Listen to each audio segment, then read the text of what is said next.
What does it mean to be aware, to be fully, deeply alive from moment to moment? Most of us have a distinctive awareness of our likes and dislikes. There's a sharp division. But is it possible to just be aware, to leave like and dislike behind, and simply see things as they are? Those times in which awareness is far beyond the mere focus of concentration, Krishnamurti calls choiceless awareness. As he has said, when you're very clear, there's no need for choice. It is a subject he returned to again and again over the years. Krishnamurti on choiceless awareness.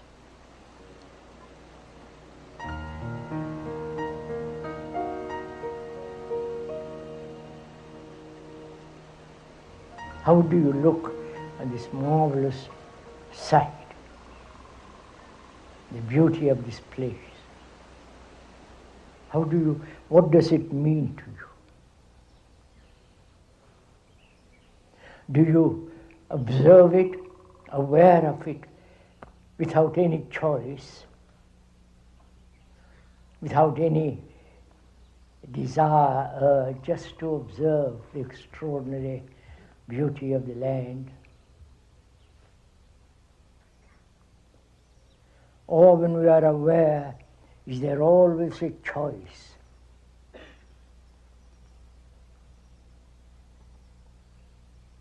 I prefer this land to another land.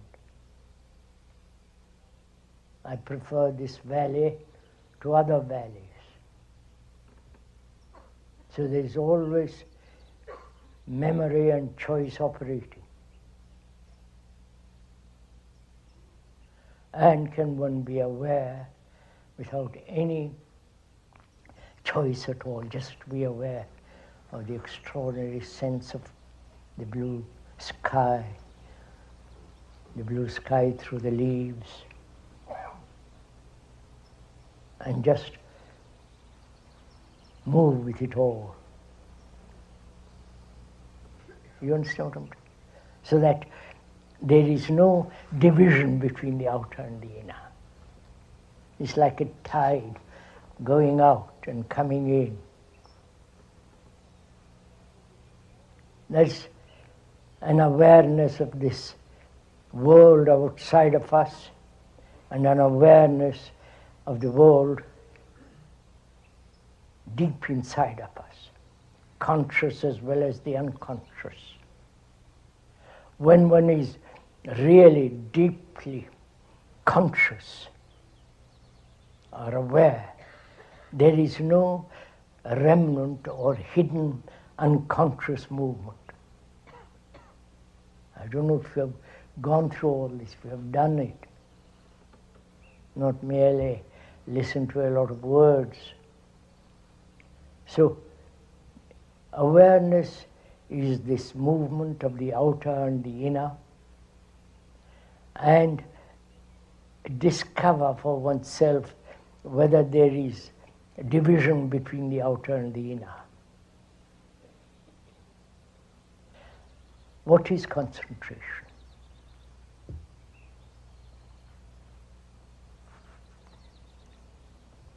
To concentrate upon a page, upon a picture, to concentrate all one's energy upon a particular point. in concentration, there is always one who tries to concentrate. And in that concentration, there is an effort and control. So there is a controller and a controlled in concentration.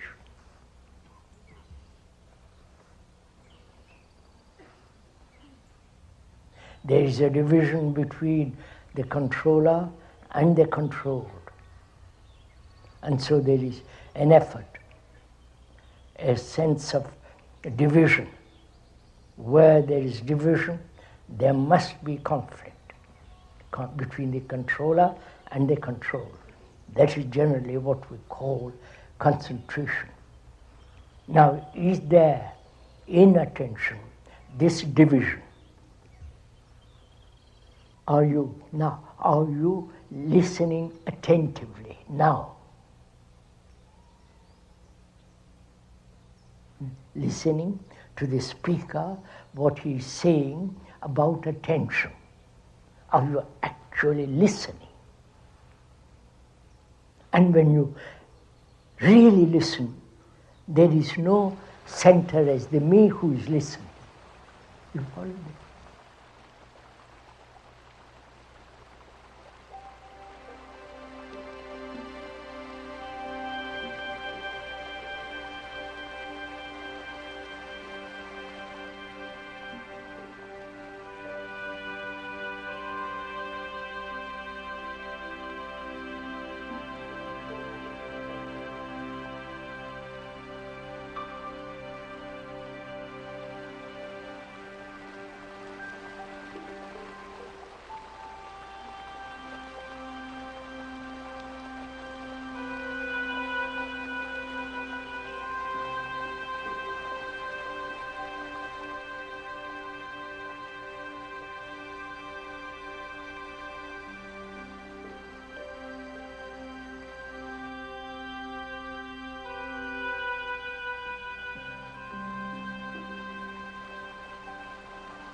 We generally consider fear as something outside us.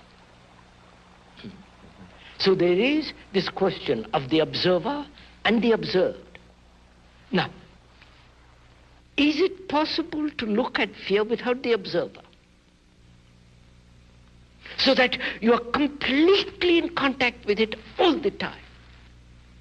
Being aware of fear without choice.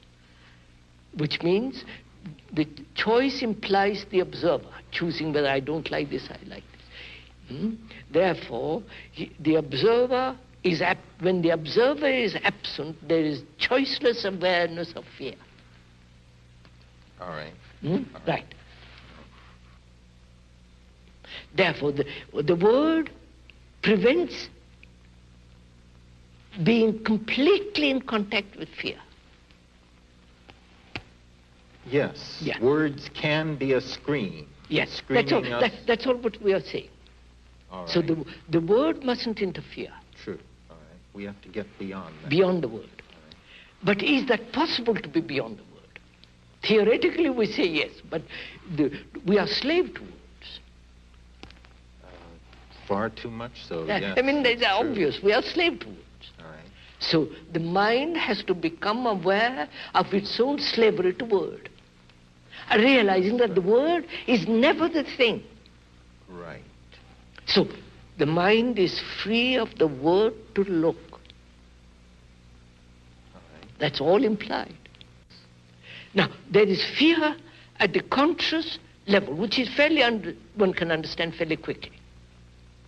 But there are the deeper layers of fear, so-called at the hidden parts of the mind. Yes. To be aware of that. Now you're talking about whether we can be explicitly aware of the full reach of mind. Yes, full content reach of the mind, which is both the conscious as well as the deeper layers. The totality of consciousness. Yes. And can we be explicitly aware of all of that? Of all of that. I'm not sure. I say it is possible.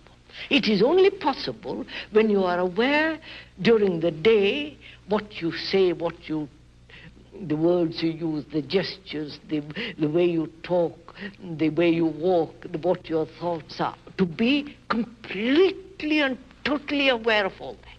Do you think all of that can be Yes, before sir. you in total awareness? Absolutely. When there is no condemnation and justification.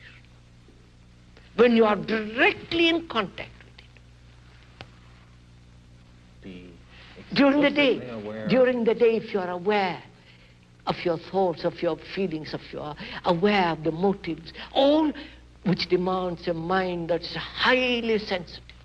It seems to me you're saying something like the key to doing this is a radical reversal in our point of view. It's as though we were prisoners straining at the bars for the light and looking for the glimpse of light we see out there and wondering how we could get out towards it, while actually the door of the cell is open behind us. If only we would turn around, we could walk out into freedom.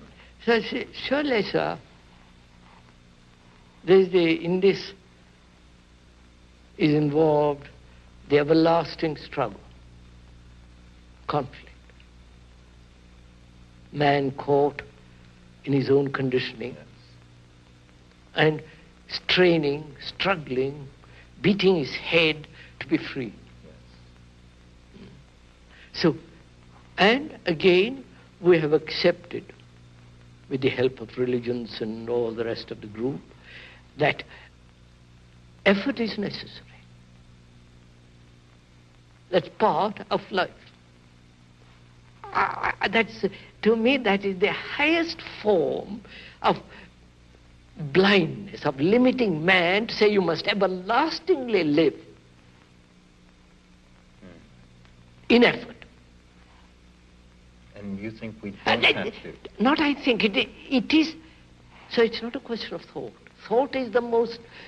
All right. Let's delete those two words and just say we don't have to. But to live without effort requires the greatest sensitivity and the highest form of intelligence. You don't just say, well, I won't struggle and become like a cow. Right. But one has to understand how conflict arises, the duality in us.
So can one observe quietly, without any choice, without any observe what is going on in ourselves.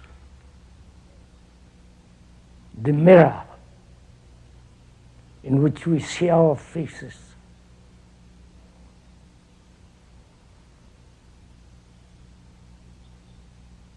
How you comb your hair, how you brush your teeth, how you shave or do your face up, and so on. can we observe as closely, as definitely, as precisely as possible, without any distortion.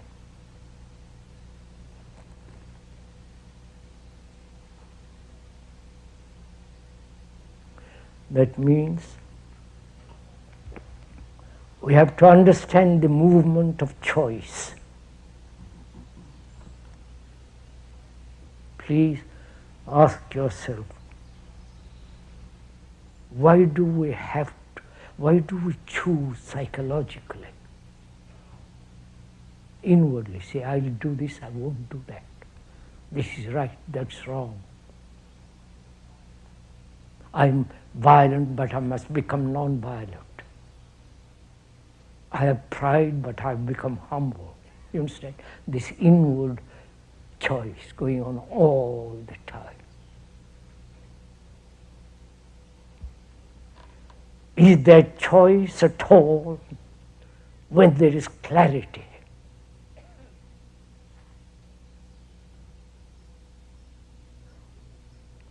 So we're asking, why is there this choice in us, apart from the choice of things?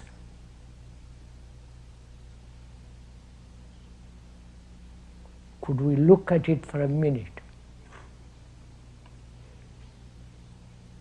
Human beings throughout the world inherited probably from apes and so on. They are violent people, human beings are, throughout the world.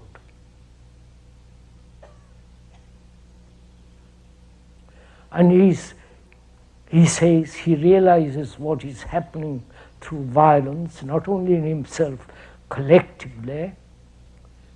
He says that let us be non-violent, let's practice non-violence, let's talk about non-violence, let us use that instrument politically, and so on. This has been one of the things that India has produced, non-violent, not only India, but others have talked about it long before. So, you are violent, if I'm violent at all, we are violent. And then we say, I will become non-violent, which is a choice, isn't it? Where there is separation in my thinking, I can separate thought from action. I think one thing and say other thing. Think one thing and act another way. That is separation, that breeds conflict, hypocrisy. So one can go into this question of conflict very, very deeply. And when you begin to understand the nature and structure and the way of its subtlety, as you watch it, they're very watching without any choice. That in that watching, you will see that conflict ends. And that requires great attention to every thought, every action, every way of inward feeling. And if one wants to end that conflict, we have to give tremendous attention to it. Not casual attention, not one day or one week later, but keeping that attention moving all the time.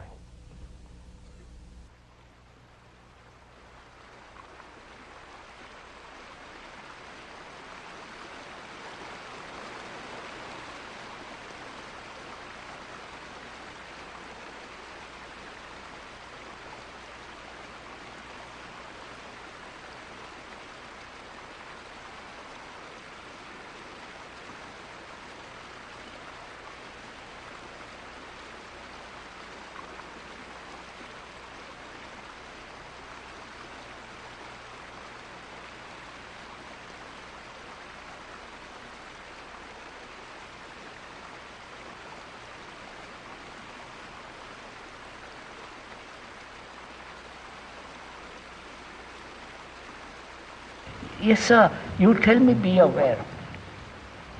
I'm blind. I think that's an elephant. How am I? You follow my question, sir? Yes. I am blind. And I want to see light. And you say, be aware of that blindness. I say, yes. What does it mean? Awareness, mindfulness, attention. How do you discriminate of these? I would say, sir. Different, yes, I would different, say. yes. These three: awareness, mindfulness, and attention. I would say attention, awareness in which there is no choice. Right. Just to be aware. When choice enters into awareness, there is no awareness. Right. And choice is measurement, division, and so on. Right. So awareness is without choice, just to be aware. Yes. Say, I don't like, I like, this room is... That's right. All that has ended. Yes. Right. Attention to attend. In that attention, there is no division.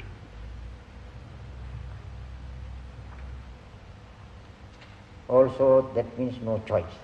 Leave for the Yes, moment. yes. Attention implies no division. Me attending.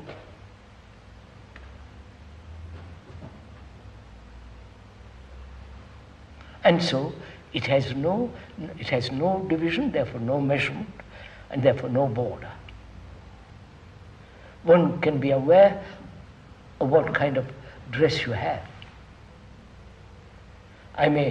One may say, I like it or don't like it. So a choice doesn't exist. You are wearing it, that's all. But attention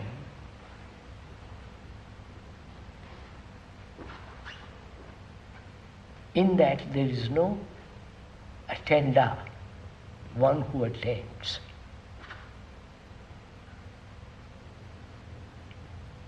And so no division.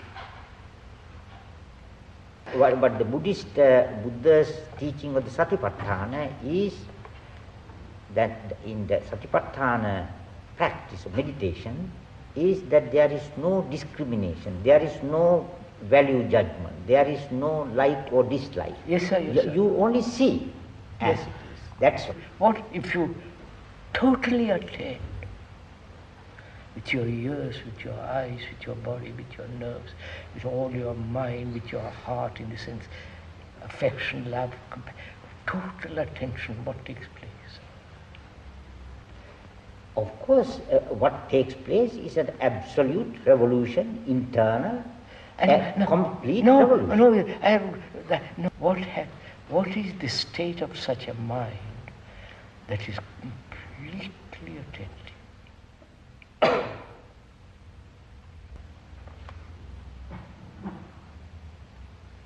See, but it has no quality. But It has no quality, no center, having no center, no border. And this is an actuality. You can't just imagine this.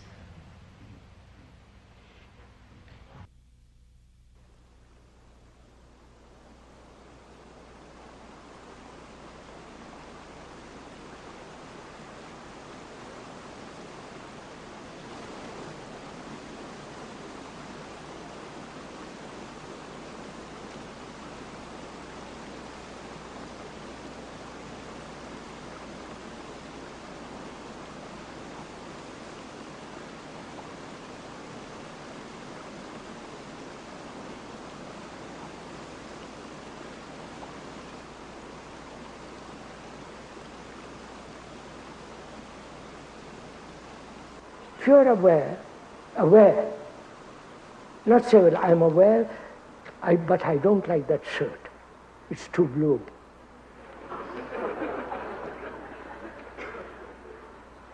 So I was told this morning.